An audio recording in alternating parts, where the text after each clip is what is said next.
ഒന്ന്, ഈ കമ്മ്യൂണിസ്റ്റ് പാർട്ടിയുടെ സ്വഭാവം തന്നെ അതിനൊരിക്കലും രണ്ടാം നിര നേതാവിൻ്റെ ആവശ്യമില്ല. പിണറായി വിജയനെ സംബന്ധിച്ച് പിണറായി വിജയൻ രണ്ടാം നിര നേതാക്കന്മാരെ ഉദ്ദേശിക്കുന്നില്ല. അതുകൊണ്ടാണ് ഒന്നാം മന്ത്രിസഭയിലുണ്ടായിരുന്ന എല്ലാ മന്ത്രിമാരെയും മാറ്റി. ഇതിൽ ഭൂരിപക്ഷം വരുന്ന മന്ത്രിമാർ ഇപ്രാവശ്യം തോൽക്കും എന്നുള്ള കാര്യത്തിൽ ഒരു സംശയം ആരെ സംബന്ധിച്ചില്ല. പറയുന്ന പാർട്ടി ഗ്രാമങ്ങളുടെ കരുത്തും ശക്തിയൊന്നും മുൻകാലങ്ങളിലെ പോലെ ഇപ്പം ഇല്ല. പാർട്ടി സെക്രട്ടറി ഗോവിന്ദ മാഷ് ബുദ്ധിയുണ്ടെന്നുള്ളവരും അദ്ദേഹത്തിന്റെ ഭാര്യ പോലും സമ്മതിക്കില്ല. നമസ്കാരം. നമസ്കാരം ചേട്ടാ, ഒരു നിയമസഭാ തിരഞ്ഞെടുപ്പ് 2026. അപ്പോൾ ഇപ്പോൾ ഈ നടക്കാൻ പോകുന്ന തിരഞ്ഞെടുപ്പ് CPM-ന് അവർക്ക് കാട്ടാൻ ഒറ്റ മുഖമേ ഉള്ളൂ. അവരുടെ മുഖ്യമന്ത്രി പോളിറ്റ് ബ്യൂറോ അംഗം പിണറായി വിജയൻ.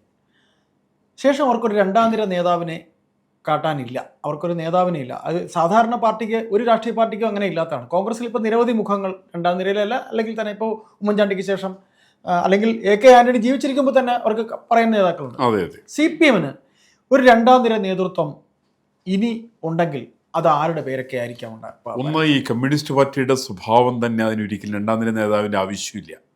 നിങ്ങൾ ലോക കമ്മ്യൂണിസ്റ്റ് പാർട്ടിയുടെ ചരിത്രം പരിശോധിക്കുക. ഇപ്പോൾ സ്റ്റാലിനായിരുന്നു സോവിയറ്റ് റഷ്യയിലെ നേതാവ്, രണ്ടാം നിര നേതാവില്ല. ലെനിനുണ്ടായിരുന്ന സമയത്ത് ലെനിൻ്റെ രണ്ടാം നിര നേതാവില്ല. ആ സമയത്താണ് അന്ന് ട്രാട്സ്കി ആവുന്നൊക്കെ ജനങ്ങൾ ധരിച്ചിരുന്നെങ്കിലും ആ ട്രാട്സ്കിയെ മാറ്റിയെന്ന് മാത്രമല്ല, സ്റ്റാലിൻ ചെയ്തത് ട്രാട്സ്കി എന്ന് പറയുന്ന കമ്മ്യൂണിസ്റ്റ് നേതാവിന് ലെനിൻ്റെ കൂടെ ഉണ്ടായിരുന്ന ആളെ തല്ലിക്കൊല്ലുകയാണ് ചെയ്തത്. വിറക് മുട്ടിക്ക് അടിച്ചു കൊന്നു. അതിൻ്റെ പാരമ്പര്യം കമ്മ്യൂണിസ്റ്റ് പാർട്ടിയെ സംബന്ധിച്ചുള്ളത്.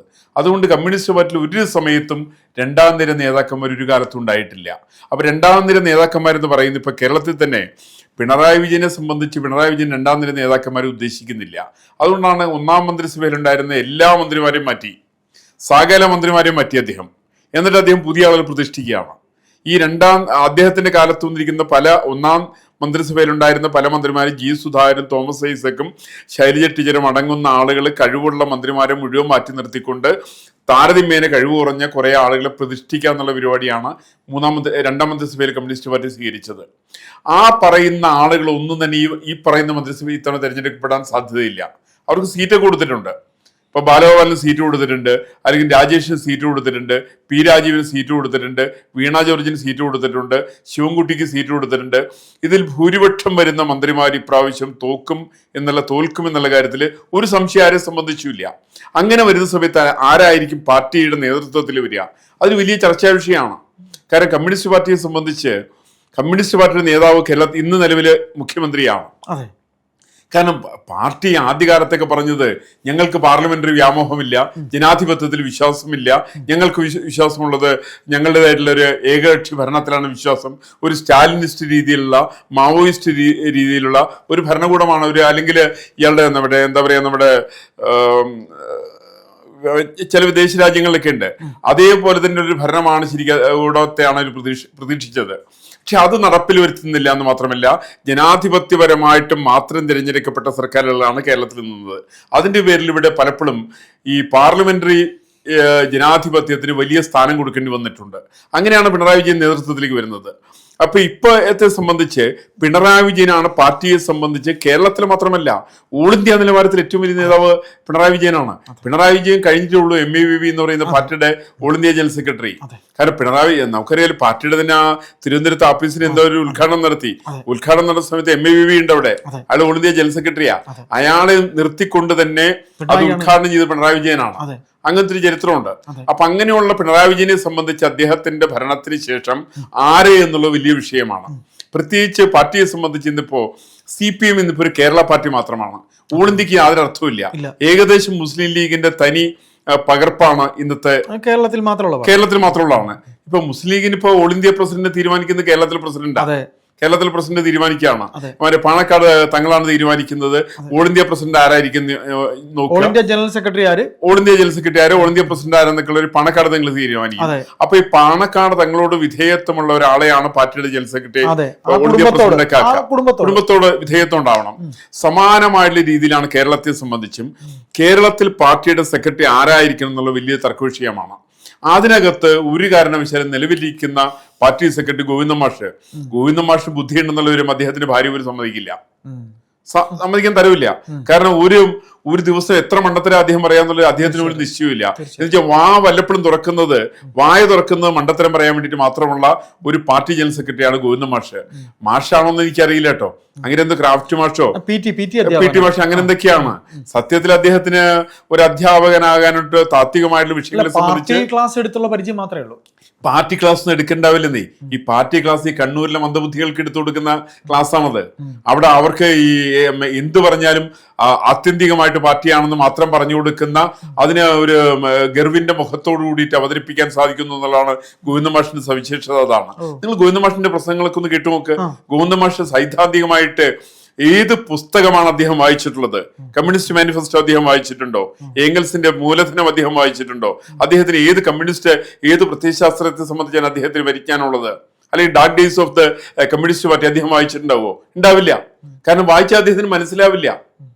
ഇദ്ദേഹത്തിന് മനസ്സിലാകത്തക്ക രീതിയിലെ ബുദ്ധിശക്തി ഉണ്ട് എന്ന ഗോവിന്ദ മാഷ് ബുദ്ധിശക്തി ഉണ്ടെന്നുള്ളത് അദ്ദേഹത്തിന്റെ കടുത്ത ബന്ധുക്കൾ പോലും സമ്മതിക്കില്ല. അങ്ങനെയുള്ള സമയത്ത് കമ്മ്യൂണിസ്റ്റ് പാർട്ടിക്ക് ആരായിരിക്കണം അടുത്ത സെക്രട്ടറി എന്നുള്ള വലിയൊരു പ്രശ്നമാണ്. അവിടെയാണ് ഇന്നത്തെ ഈ മന്ത്രിസഭയിലുള്ള ചിലരുടെ വലിയ സ്ഥാനം ശരിക്കും അവിടെയാണ് വരിക. അപ്പൊ എനിക്ക് തോന്നുന്നു ഏറ്റവും കൂടുതൽ വലിയൊരു സാധ്യതയുള്ള പി രാജീവനാണ്. പി രാജീവാണെന്ന് കമ്മ്യൂണിസ്റ്റ് പാർട്ടിയെ സംബന്ധിച്ച് കേരളത്തിലെ കമ്മ്യൂണിസ്റ്റ് പാർട്ടിയിൽ അല്പമെങ്കിലും ബുദ്ധി അവശേഷിക്കുന്ന ഒരു നേതാവ് പി രാജീവാണ്. അദ്ദേഹം ജയിക്കൂലെന്ന് എനിക്കറിയില്ല. അപ്പൊ അഥവാ അദ്ദേഹം ഈ തെരഞ്ഞെടുപ്പിൽ പരാജയപ്പെട്ടാലും, അഥവാ ജയിക്കുകയാണെങ്കിൽ അദ്ദേഹം പിണറായി വിജയന്റെ മൂന്നാം മന്ത്രിസഭ ഉണ്ടെങ്കിൽ അതിനകത്ത് ഉണ്ടാവും ചെയ്യില്ല, എടുക്കില്ല ഒരു കാരണവശാലും. കാരണം അങ്ങനെ എടുക്കുന്നത് ഒരിക്കലും മുഹമ്മദ് റിയാസിന് ദഹിക്കുന്ന കാര്യമല്ല.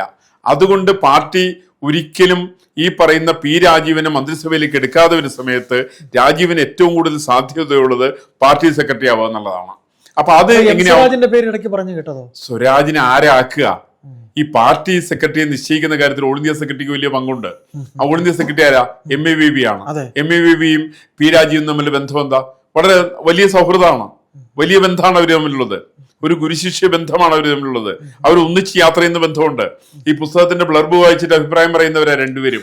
അപ്പൊ അതിനു വേണ്ടിയിട്ട് വലിയ ബന്ധങ്ങളുള്ള ആളുകളാണ് MAVBയും അതേപോലെ തന്നെ പി രാജീവും. ആ ബന്ധത്തിന്റെ അടിസ്ഥാനത്തിൽ ഏറ്റവും കൂടുതൽ സാധ്യത ഇനിയിപ്പോ ഒരു റീഷഫ്ലിംഗ് വന്നാൽ, ഈ മന്ത്രിസഭ മൂന്നാം മന്ത്രിസഭ വന്നാൽ, അല്ലെങ്കിൽ പിണറായി വിജയന്റെ ഒരു LDF തെരഞ്ഞെടുപ്പിൽ പരാജയപ്പെട്ടാൽ സ്വാഭാവികമായ രീതിയിൽ കേരളത്തിലെ പാർട്ടി സെക്രട്ടറി സ്ഥാനം MV ഗോവിന്ദ മാഷിന് ഒഴിഞ്ഞുകൊടുക്കേണ്ടി വരും. കാര്യം ഇപ്പൊ അദ്ദേഹത്തിന്റെ ഭാര്യ അവിടെ തളിപ്പറമ്പിൽ മത്സരിക്കുന്നുണ്ട്. ജയിക്കുന്നത് യാതൊരു ഉറപ്പുമില്ല. അവിടെയാണ് മറ്റേ ഗോവിന്ദ മാഷൊക്കെ അല്ലെ വേറെ ആൾ മത്സരിക്കുന്നുണ്ട് അവിടെ. അപ്പൊ അവരൊക്കെ ടി കെ ഗോവിന്ദൻ അവിടെ മത്സരിക്കുന്നുണ്ട്. അദ്ദേഹം കൂടി ഒക്കെ മത്സരിച്ച് കഴിഞ്ഞാൽ മിക്കവാറും ആ ചേച്ചിയുടെ കാര്യം കെട്ടപ്പോയിരിക്കും. കാരണം അവര് പഴയ ഈ ടി കെ ഗോവിന്ദൻ മത്സരിച്ചാലും ഇപ്പൊ അവർക്ക് കിട്ടിയിരുന്ന ഭൂരിപക്ഷമുണ്ട്. തളിപ്പറമ്പ് എന്ന് പറയുന്നത് അവരുടെ പാർട്ടി ഗ്രാമങ്ങളാണ്. അത് കണ്ണൂർ അവർക്ക് ജയിക്കാൻ കഴിയുന്ന 5 സീറ്റുകളിൽ ഒരു സീറ്റാണ് തളിപ്പറമ്പ്. ഭൂരിപക്ഷം കുറഞ്ഞാൽ പോലും അത് ഗോവിന്ദ മാഷിനെ ഏൽക്കില്ലേ? ഏൽക്കും, വളരെ പാർട്ടിയെ നന്നായിട്ട് ഏൽക്കും. അത് അവർ തോറ്റാൽ പോലും അത്ഭുതപ്പെടാനില്ല. കാരണം അവരെ സംബന്ധിച്ച് അവരുടെ ഭർത്താവിന്റെയും കഴിവിനെ സംബന്ധിച്ച് കമ്മ്യൂണിസ്റ്റുകാരുടെ പോലും വലിയ തർക്കങ്ങളുണ്ട്. അപ്പൊ ചേട്ടൻ പറയുന്നത് നിശബ്ദ വോട്ടുകൾ ഉണ്ടാവാൻ വളരെ സാധ്യതയുണ്ട്. നമ്മൾ ഈ പറയുന്ന പാർട്ടി ഗ്രാമങ്ങളുടെ കരുത്തും ശക്തിയൊന്നും മുൻകാലങ്ങളിലെ പോലെ ഇപ്പൊ ഇല്ല. ഇതിപ്പോ ഏത് നിമിഷത്തെ ഒരു തകർന്നടിയാവുന്ന ഒരു ചീട്ടുകൊട്ടാരാണ് ഈ പറയുന്ന പാർട്ടി, കമ്മ്യൂണിസ്റ്റ് പാർട്ടി എന്ന് പറയുന്നത് കേരളത്തില്. അത് ഒരുപക്ഷെ നമ്മൾ പഴയ കാലത്ത് ബംഗാൾ ധരിച്ചിരുന്നു. ബംഗാളിൽ ജ്യോതിബാസു ബംഗാളിന്റെ മുഖ്യമന്ത്രി ആയിരുന്നപ്പോ അവിടെ ബംഗാളാണ് ഏറ്റവും സർവശക്തം എന്ന് പറഞ്ഞിരുന്നു. എനിക്ക് തന്നെ അറിയാവുന്നില്ല. ഞാൻ പങ്കെടുത്ത ഒരു ലിറ്ററേച്ചർ ഫെസ്റ്റിവലില് അവിടെ ആസാമിലെ ഒരു യൂണിവേഴ്സിറ്റി വൈസ് ചാൻസലർ വന്നിരുന്നു. അപ്പൊ അദ്ദേഹം ഒരു കാഷ്വൽ ടോക്കിൽ അദ്ദേഹം സംസാരിക്കുകയാണ്. അദ്ദേഹം പറഞ്ഞ ഞങ്ങൾ കമ്മ്യൂണിസ്റ്റുകാർ കേരളത്തിലെ ബംഗാളിലെ കമ്മ്യൂണിസ്റ്റുകാര് 3 കാര്യത്തിലാണ് പ്രാധാന്യം കൊടുക്കുന്നത്. എവിടെ നിന്നെങ്കിലും കുറച്ച് പണം ഉണ്ടാക്കിയിട്ട് ഞങ്ങൾ 5 സെന്റ് സ്ഥലം വാങ്ങിക്കും. ആ സ്ഥലം വാങ്ങിച്ചിട്ട് ഞങ്ങൾ അതിന് ആദ്യം ഒരു അതിർത്തിയൊക്കെ ഞങ്ങൾ കെട്ടും. അത് കഴിഞ്ഞിട്ട് അതിർത്തിയുടെ മൂലയ്ക്ക് കൊണ്ടിട്ട് ഞങ്ങൾ കാളിയുടെ വിഗ്രഹം കൊണ്ടുവയ്ക്കും. പിന്നെ ഒരു മുനിസിപ്പാലിറ്റി ഞങ്ങൾ നോക്കൂല. കാളിയുടെ വിഗ്രഹം കൊണ്ടുവച്ചതിന് ശേഷം ഞങ്ങളവിടെ കെട്ടിടം പണിയും. ആ കെട്ടിടത്തിൽ ഞങ്ങൾ മുനിസിപ്പാലിറ്റിയുടെ പെർമിഷൻ വാങ്ങിക്കില്ല. അതിനുശേഷം ഞങ്ങളവിടെ ശ്രീരാമകൃഷ്ണ പരമഹംസരും വിവേകാനന്ദന്റെ ഫോട്ടോ വയ്ക്കും. അത് കഴിഞ്ഞിട്ട് ഞങ്ങളൊക്കെ കമ്മ്യൂണിസ്റ്റ് പാർട്ടിക്ക് വോട്ട് ചെയ്യും. ഇത്രയും കാര്യങ്ങൾ ചെയ്തിട്ടുണ്ടെങ്കിൽ ജ്യോതിബാസുവിന്റെ നാട്ടില് അവിടെ കൽക്കട്ട കോർപ്പറേഷൻ ടാക്സ് ഇല്ല. അവിടുത്തെ ഏറെ വീടുകളിൽ ടാക്സ് കൊടുത്തിട്ടില്ല. വലിയ സാമ്പത്തിക പരാധീനതയിലായിരുന്നു. നമ്മൾ ശരിക്കും ഇവിടെ അന്വേഷണം നടത്തേണ്ടതാണ്. കണ്ണൂർ ജില്ലയിലുള്ള പ്രധാനപ്പെട്ട മട്ടന്നൂർ അടക്കമുള്ള മുനിസിപ്പാലിറ്റികളുടെ വീടുകളുടെ കരം കൃത്യമായിട്ട് പിരിക്കുന്നുണ്ടോ? തളിപ്പറമ്പിൽ പിരിക്കുന്നുണ്ടോ? തലശ്ശേരിയിൽ പിരിക്കുന്നുണ്ടോ? സാധ്യത കുറവാണ്. ഇവർ അന്വേഷണം നടത്തേണ്ടതാണത്.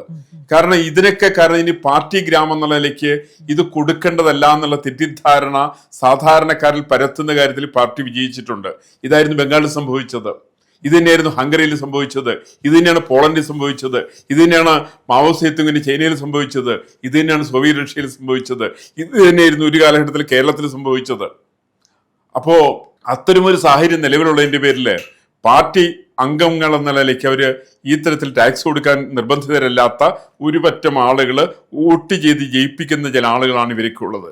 അപ്പൊ ആ തരം പാർട്ടിക്ക് നിലനിൽപ്പ് വളരെ കുറവാണ്. അവിടെയാണ് പി രാജീവിനെ പോലുള്ള ആളുകൾ ബുദ്ധിശക്തി ഉണ്ടെന്നുള്ള ഒരു ധാരണയോ തിരിധാരണയോ എന്തോ ആയിക്കൊള്ളട്ടെ, അദ്ദേഹം പാർട്ടിയുടെ സെക്രട്ടറി ആവാനായിട്ടുള്ള ഒരു വലിയ പരിശ്രമത്തിലാണ്. അതിൽ അദ്ദേഹത്തിന് വിജയിക്കാൻ സാധിക്കുന്നതാണ് ഞാൻ പ്രതീക്ഷിക്കുന്നത്. ഏതായാലും ഈ തിരഞ്ഞെടുപ്പ് കഴിയുമ്പോൾ MV ഗോവിന്ദന്റെ സെക്രട്ടറി സ്ഥാനത്തിന് ഇളക്കം തട്ടും, ഒരു സംശയം കരുതില്ല. ഗോവിന്ദൻ മാഷിന്റെ അപ്പക്കച്ചവടം കൊണ്ട് തീരും. അതൊരിക്കലും പാർട്ടി സെക്രട്ടറിയായിട്ട് അദ്ദേഹത്തിന് തുടരാൻ സാധിക്കുമെന്ന് ഞാൻ വിശ്വസിക്കുന്നില്ല.